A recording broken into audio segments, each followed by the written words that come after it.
Yoshdan qat'iy nazar follikullar zaxirasini bilishning imkoniyati bormi? Albatta, yoshingizdan qat'iy nazar qonda AMG gormonini ko'rish orqali sizda follikullar rezervini bilish imkoniyatiga egasiz. Aynan AMG gormoni sizdagi follikullar soni rezervini ko'rsatish bilan birgalikda sizni qaysi mutaxassisga murojaat qilishingiz haqida ma'lumot beradi.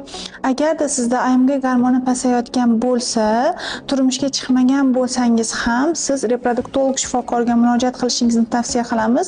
Aynan hujayralarni banking qilib qo'yish maqsadida, ya'ni bor hujayralaringizni yildan yilga kamayib ketmasligi uchun va borligida saqlab qolishingiz uchun ularni banking qilib qo'yishingizni tavsiya qilamiz. Agar turmushga chiqqan bo'lsangiz ham AMG gormoni past bo'ladigan bo'lsa, zudlik bilan reproduktolog shifokorga murojaat qilishingizni va homiladorlikni reja qilayotgan bo'lsangiz, tezroq homiladorlikka erishishni tavsiya qilamiz. Bu kutish yoki vaqt o'tkazish degani emas, aynan reproduktolog shifokoringiz bilan maslahatlashgan holatda inseminatsiya yoki eko amaliyotni bajarishingiz mumkin.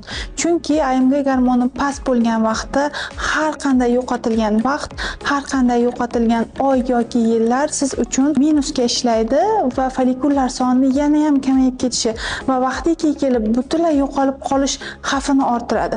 Va bunday holatlarda sizda follikula borligida, ya'ni zaxira borligida siz o'zingizning zaxirangizdan unumli foydalangan holatda ularni muzlatib qo'yish yoki eko inseminatsiya amaliyotini bajarishingizni tavsiya qilamiz.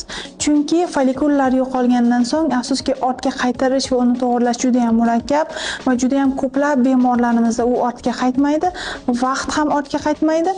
Borligida zaxirangizni qadriga yeting.